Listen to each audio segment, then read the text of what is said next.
Good morning, good afternoon, and good evening, and welcome to Energy Speaks Back, powered by B2B Energy. My name is Paul Webb, and I'm the founder of B2B Energy, and I'm also your host. And weekly, I present to you energy experts from around the world. Welcome to episode 119. Our purpose, as always, is to provide a good understanding of energy management knowledge from around the world, which is available today for us to deliver savings that impact on our planet. We would like to thank utility people who are creating a better career and future for people in our industry, and Esther Energy, who are our certificate partners. My guest today is the founder of Utility People and a utility recruitment expert who urges people to plug into her network to discover the best jobs in the energy and utilities industry. So without any further ado, I give you Linda Mason. Good afternoon, Linda. How are you today? I'm good, Paul. I'm very well, thank you. Yes. Good. Yes. It's a little bit cooler today. So it is, isn't it? It is. It was too much at the weekend. Too much. Was. And Linda, we have met one of the bizarre groups of people that I do meet. It was a long time ago, but we have met. I've been to your offices. You did, yes. You and the guy we were trying to remember. Mark Rogers. That's Mark Rogers. Yes, you came to the office and met us. Yeah, it was a long time ago, though. Now, it was a long time ago, but still, I can put a little tick in the box to say we have met, and I don't normally meet my interviews. And so, whereabouts are you based? So I live in Northamptonshire, but we now have an office in Newport Pagnell, which, for anyone that doesn't know, is just opposite Milton Keynes, basically, the other side of the motorway. So it's giving us the ability to get together time in the office. You know, everyone tries to be in a couple of days a week, and then 3 days a week, everyone's tending to work from home. So, we've been in this office now for 6 months, I think. Right. And it's quite central as well. When you think of Milton Keynes, it's quite centrally based, right on the M1. Yeah, good to get north or south, and nowhere near as busy as Milton Keynes if you're trying to get in and out. So it's a good location. Yeah, not so many roundabouts neither, is there? Definitely not so many roundabouts. Mind you, we do have some concrete cows here as well. So I think they were trying to emulate their cousins across the M1. Excellent. Love it. So for the benefit of the audience today, I've obviously met you. We've been talking recently because we're trying to do some recruitment ideas and initiatives. But for benefit of our audience today, can you give us some background to yourself, how you started and your origin story? Okay, so gosh, I've been working in recruitment for more years than I care to remember. And I started off in IT recruitment. And I did a lot of work with contractors back in the day. And then moved more on to recruiting permanent people. And I must admit, out of the two, from a personal point of view, I like doing permanent recruitment. It's more rewarding. You're helping people, you're helping them with their careers and moving them on. So I worked in IT recruitment for many, many years. I met Angela Piat, my old business partner, when she was working at Electricity Direct. We became friends, and then we decided to set up together. So I supplied her with staff, and then we were going to be ladies that lunched, really, and we would just kind of do this in our spare time. But then it began to take off, and we realized that actually we were quite good at what we did, and there was definitely a need out there. And it gradually became a much more serious business. I bought Angela out at the end of 2019, just before COVID hit. And we've been through the trauma of COVID like everybody else has. And there's about a dozen of us now. Most of my team have been with me quite a long time. People come and they tend to stay, if they're good, of course. Yeah. But so I've got a very stable team, and that's good from an energy perspective because the industry, as we all know, is quite complex.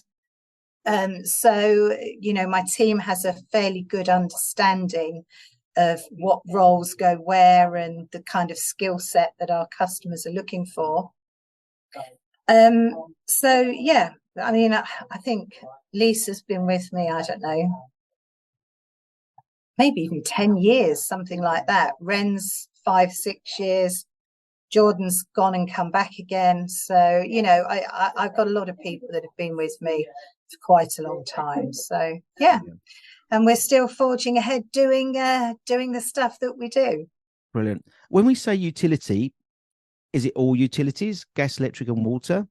Oil? Do you cover how wide is the spectrum of utility? The word utility. Okay, so we started off really supplying in the retail energy space because that was Angela's background. Yeah. So our customers would have been retail energy suppliers, brokers, companies that supply software into the energy space, and probably regulators as well. We did quite a bit with regulation companies. But obviously, as the industry has moved on, and there is now more emphasis on net zero, renewables, we do a lot in infrastructure now. So, connecting up all of those renewable energy supply sources. So we've got much more involved in that space as well. So you cover the whole spectrum really of utilities. Do you do much in the water sector? Yeah, I mean, a bit in water. I still feel that as far as recruitment's concerned, the water industry's lagging behind energy. So we do bits and pieces. We supply water analysts to brokers, and we do work with a couple of the water suppliers, but it's probably not the biggest part of our business. And obviously with that business, you've got to have people looking for jobs. You've got to have a database of people that maybe you've already employed or deployed into positions. You need to have suppliers, so that your database must be quite significant, mustn't it? It was huge at one point. I think we had something like 40,000 candidates on our database. But then when GDPR became a thing, and we also realized that actually having this massive database, which you couldn't find anybody because it was too big. And of course, data's only as good as it is current, as good as the last person that's actually updated that piece of data. So we were cutthroat. We absolutely axed it because at the end of the day, we've got access to LinkedIn, which is live current data because everyone is updating it themselves. So I think for most recruiters, LinkedIn has become our main source of candidates. We use all the not all the job boards, but we use a couple of job boards at any given time. But the key really is our network. Between us, we've got thousands and thousands of connections on LinkedIn. So whenever anyone gets a job, that's where we look. We search on LinkedIn, we go to our network, and that's where we find our people from. So our actual internal CRM, we obviously use for the day-to-day management of the business, but it's not really used to hold candidates anymore. Yeah. And I know many years ago when I first met yourself and Angela, you actually found me a job. I was looking for a job at one time, and I would have been, I reckon you must have axed me because you was ringing me every 6 months, you guys. Yeah. And I think I disappeared because I was obviously settled, but I remember you, I remember you had contacted me and helped me find a position. And obviously being utility people, it was a very good job, I must admit. And the whole process, I can talk from experience, was very, very slick, very professional. Good. Yeah. And I mean, I think that's the thing we like to do here. We like to make sure we are delivering a service that anyone would want to get. Yeah. I mean, we did a webinar last week about values, and we were looking at, examining our own values and then examining those of your employer. And of course, I'm hoping that my values shine through in terms of the business. And I'm a bit old-fashioned in that it's about looking after people and support and teamwork and so on. I think you should always treat people the way you would want to be treated. Amazon, fantastic organization in terms of customer service. Anything goes wrong, they're straight on it and sorting you out. And I would like to think that pretty much we deliver a really good service to our customers. Yeah. And then I'm going to break this question into two, actually, because it's going to be the same question, but I want to talk about the challenges. So your challenges regarding from the delegate side and your challenges from the supplier side. I say supplier. So client side. Client side, yes. Yeah. So what are our challenges?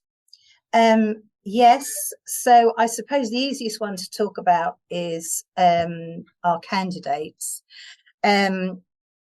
We are incredibly busy at the moment. So we had COVID, everything went quiet, but in energy and utilities, there's still a lot of recruitment going on and a massive skill shortage. So some people have left the industry because during COVID they found that, why do I need to do this rushing around all the time? Going to take early retirement. So, and there's been an exit of skills over the years anyway, hasn't there, with older people leaving the industry. So we've now got this skill shortage, and the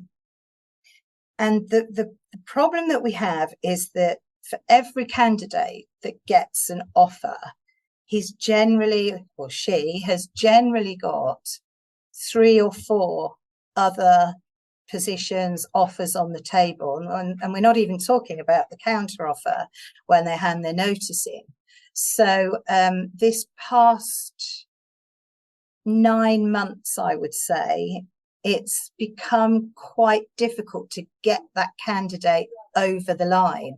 And it feels as if, sometimes I think Jordan's just placed a candidate in a role, and that's the 4th candidate that was offered and accepted, but didn't start because they got counter offered or something came in from left field and they took a different offer. So it is really, really tough at the moment. And I think as well, candidates' expectations are so much higher.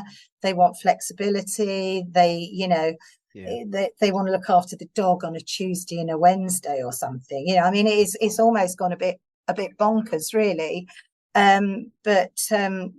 Candidates are looking for work-life balance, flexibility, and they've got loads of choice at the moment. So they are the challenges that we face with candidates. As far as clients go, what are my challenges with clients?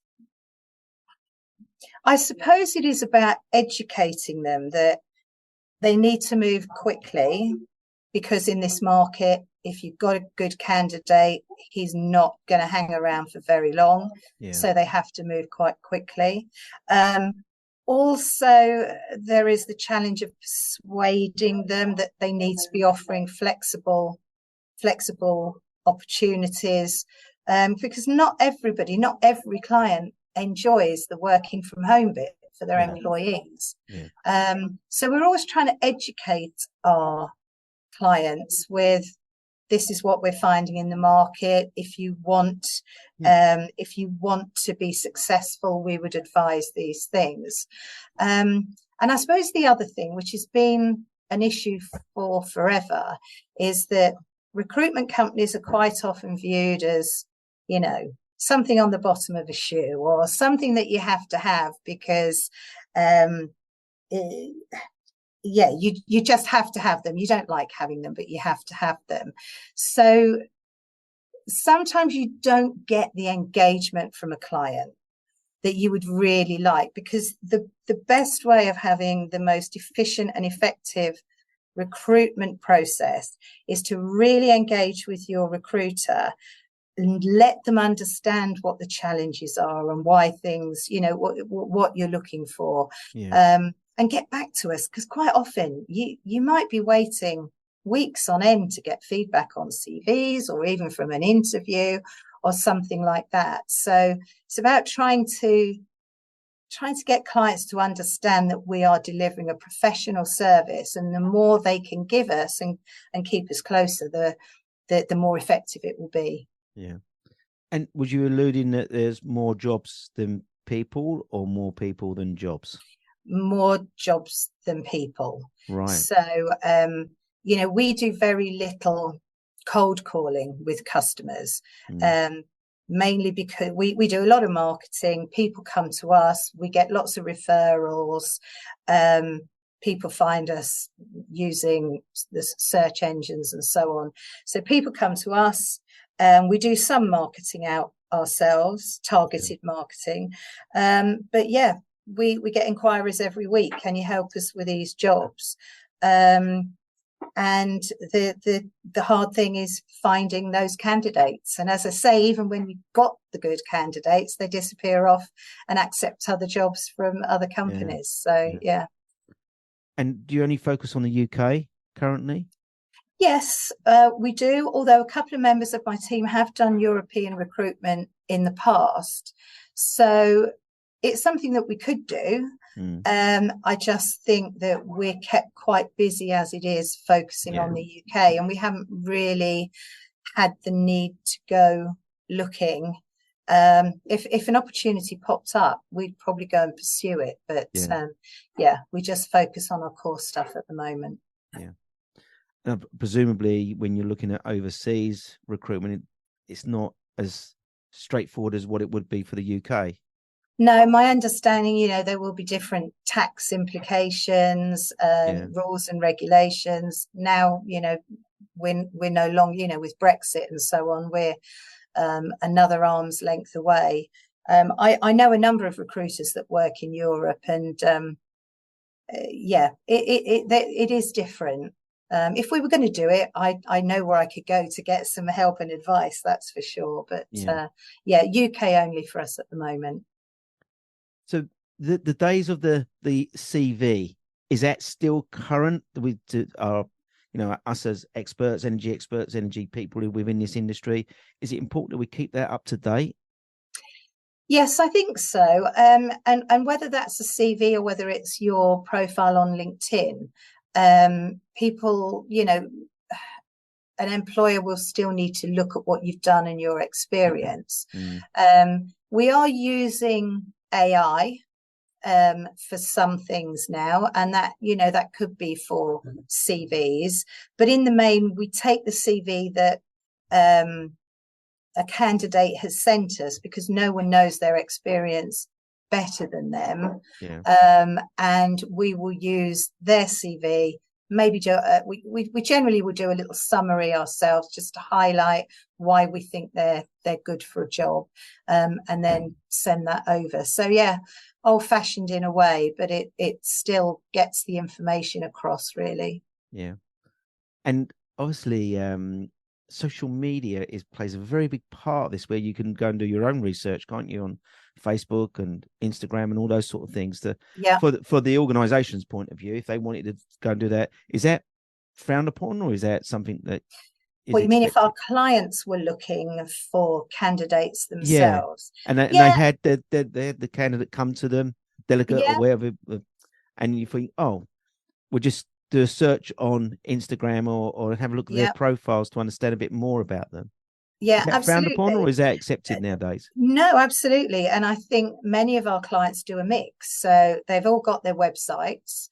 And, if you're a fairly well-known company in this space, people will be going on your website and looking at the careers page. So that's a good way of recruiting, obviously.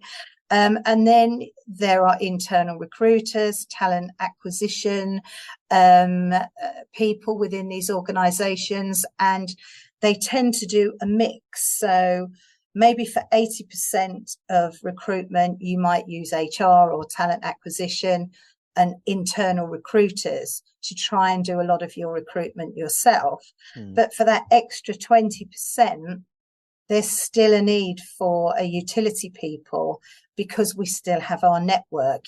We know that market better than anyone else. Exactly.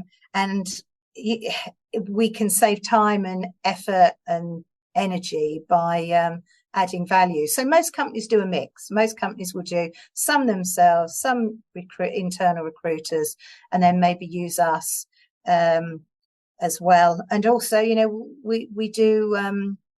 We have Lisa heading up our executive search team as well. So for those really hard to fill roles, Lisa's there with her very extensive network. Right. Let's touch on, so I'm looking for a role, but I want to work for a company who's got good energy policies, good ESG policies. Are you coming across that where the candidates wants to work for an organization that's, you mentioned core values just now, and I think that's important, and they're looking for that? Yeah, definitely. So particularly with the younger end of the market. So they are very keen.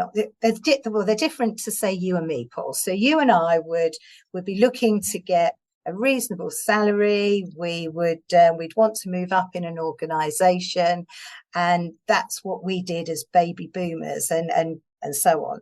But youngsters of today are more about, do they have they got a good diversity and inclusion policy? Are they looking after the planet? And all of these other things. Is it a fair organization to work for?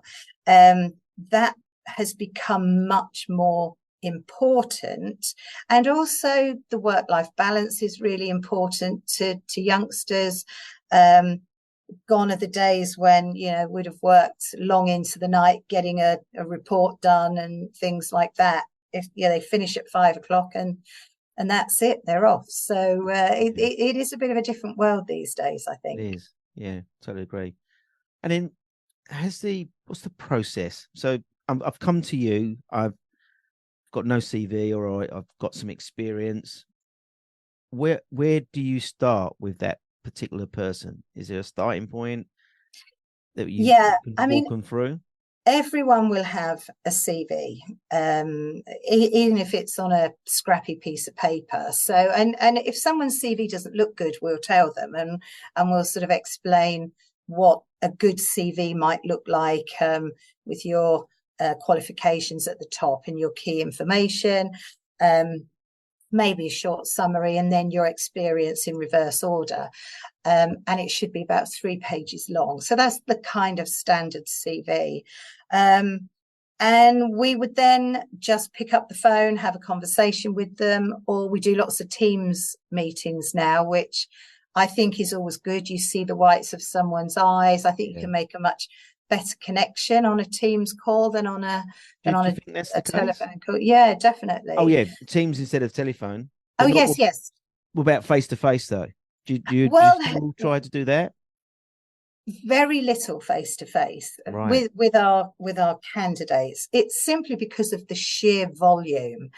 We couldn't possibly see all of our candidates face to face. It's just not possible.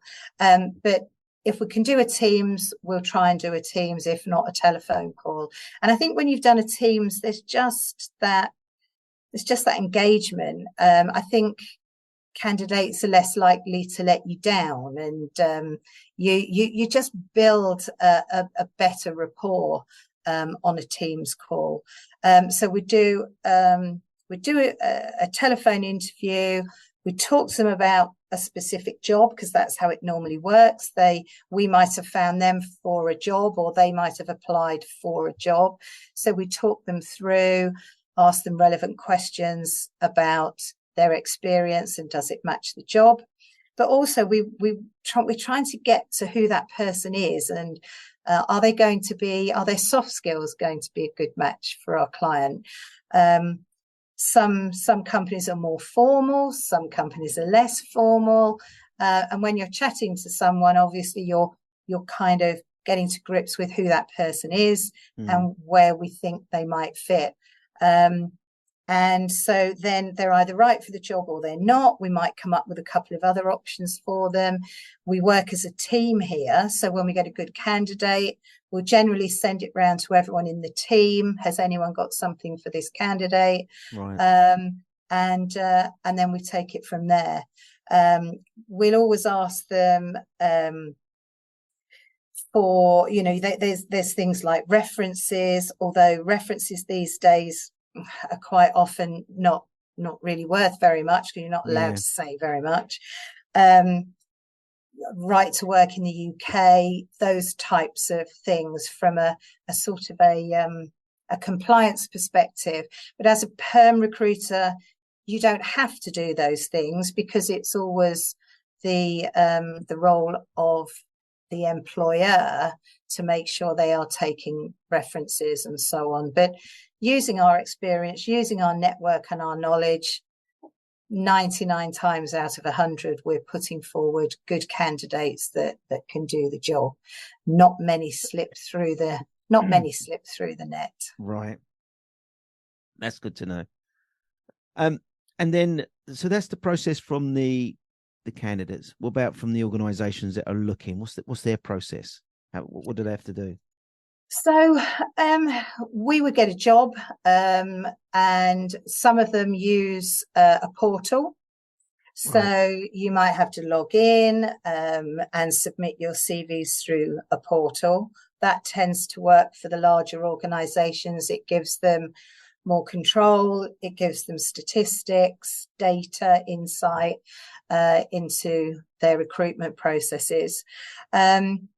But we will get a job description from the client. We will always try and call the client and have a meeting, a Teams meeting, to talk through the role. 9 times out of 10, the job description doesn't really tell you what they're looking for. So I thought you was going to say the job description tells them the job's a lot better than what it actually is. No, but very often it's full of acronyms that no one understands unless you work in the company. It might have been cut and pasted from something else. Might be in language that people can't really understand. So we will try and do that Teams meeting to fully understand what are the key skills that you need and what are the nice to haves. And then from there, we will then do our own adverts. So our adverts all look the same. So anyone that's used to a Utility People website or our adverts, they know where to look. They know how they're set out. So it's then easy for our audience of candidates to sift through our jobs. And we always try and bold and highlight all the key words that are really relevant. So we'll then post that on our website. We'll perhaps do some posting on LinkedIn. We might put it up on our job boards as well. So we're trying to capture candidates from everywhere. And then we'll start the process of searching. And that is looking at our CRM, looking on LinkedIn, all the job boards, talking to other people in the office. I've got this new job in. Has anyone got any candidates they know? So it's always worth asking people. And then when we're going through the process of contacting potential candidates, we'll also quite often say, if you're not right for this, do you know anyone else that could be good for it? So we try and use every single tool available to try and find candidates. Dare I ask this question? Is there like you mentioned statistics? What's the statistics for interviews and jobs offers? Yeah, so it's generally sort of 1 in 3, 1 in 4 that we end up placing. And I think that's a fairly standard interview statistic, I think. Right. And could those 4 people be your 4 people or 4 others? I mean, we always try and work roles exclusively if we can. Yeah. It means you've got the time to do a more thorough Yeah. job. Yeah. Yeah. And if you know you're going to get that fee, then you're going to put as much effort into it as you can. If you're one of three or more recruiters, Gets a bit messy, doesn't it? statistics says you're only, yeah. So we will always try and to try and get roles exclusively, or one of two or one of three. And the longer we work with our customers, the more likely they are just to use us exclusively. And we have some very loyal customers that have been with us for years and years, because we do a good job, and that's what it's about. It's about repeat business and finding the right candidates and keeping them there. You don't want to make a placement and then they leave in 6 months' time. That's not what we're about. It's about finding the right candidate and right for the company, really. So, And is there like a time process regarding from them engaging with you to actually finding a position? I Obviously, mean, it's a bit of a hard question to answer, really, but I just wondered whether there was it can vary. Sometimes you get a job in, you find an amazing candidate, you get them straight out and interviewed and placed, and you could turn something around in under a week. Right. I would say it's long. Probably standard is 4 weeks. Right. And when you start with a new client, you very often find that the process takes longer initially because they're getting to know you, you're getting to know them. So this is why I was saying earlier on that the closer the relationship can be between the client and the recruiter, the more effective and efficient the recruitment process will be. Yeah. So, Lynn, it's come to that time now.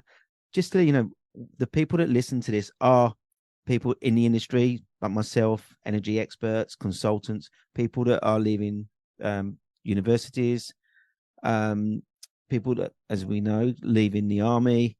There's lots of different types of people. So there are delegates that are listening to this, that are happy now or not happy with what they're doing, and there's also possibly organisations out there.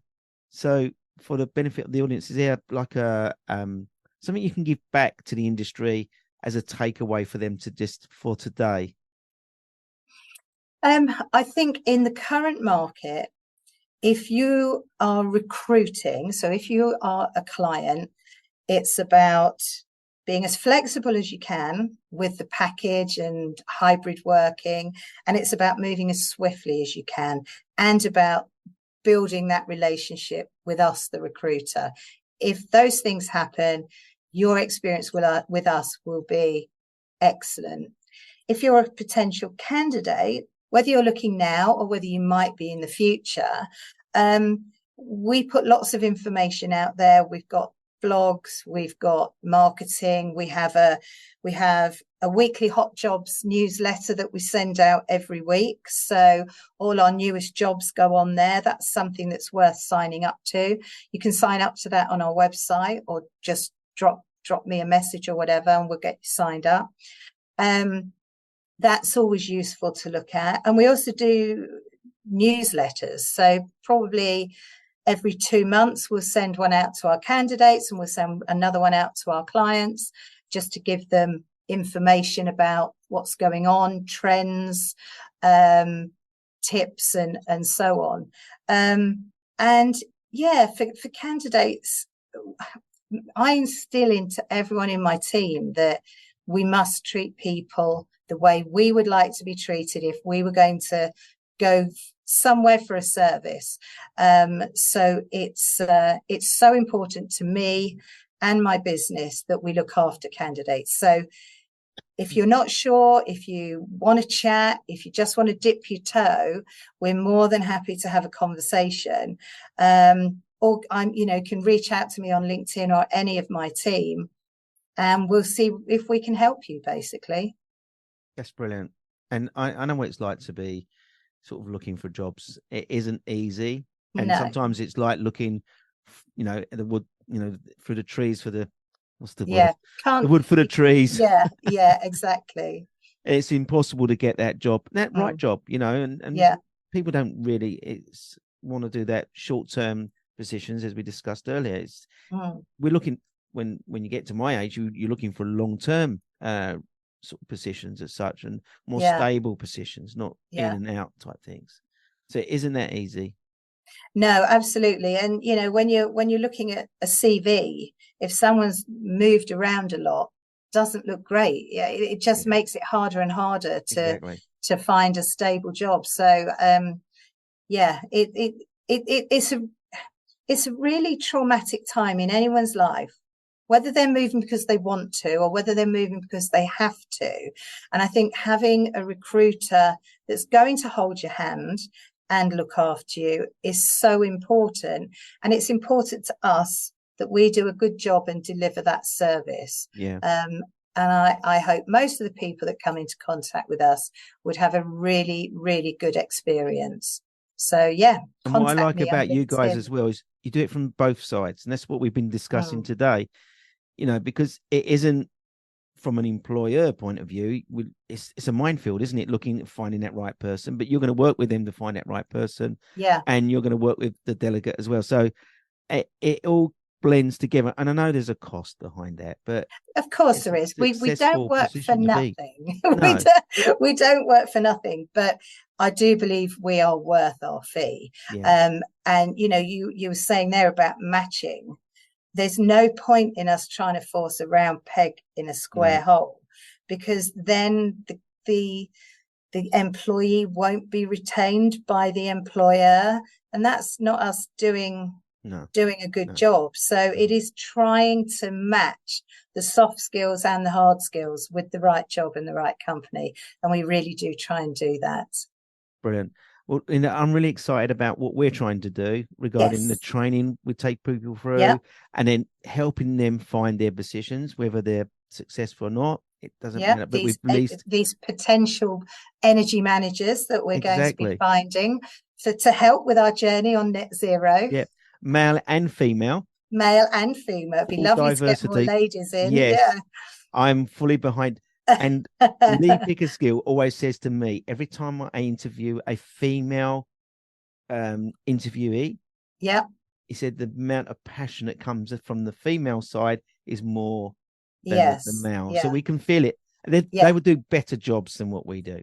That's what we Well, expect. I don't know about that, but I mean, definitely, I think There's more that, passion there. yeah, I think women are quite passionate Yeah, about sustainability and carbon reduction and exactly. all of Exactly. those good things. And yeah, so give us a chance, basically. Give the ladies a go. Exactly. Well, Linda, thank you very much for your time. It's been a real privilege and honor to work with you going forward. So I'm really excited Yes. about that. Yeah, I'm excited about it too, Paul. And yes, thank you very much for giving the opportunity to do this today. So Brilliant. yeah, And you and your family stay safe in these times. thank you. You too.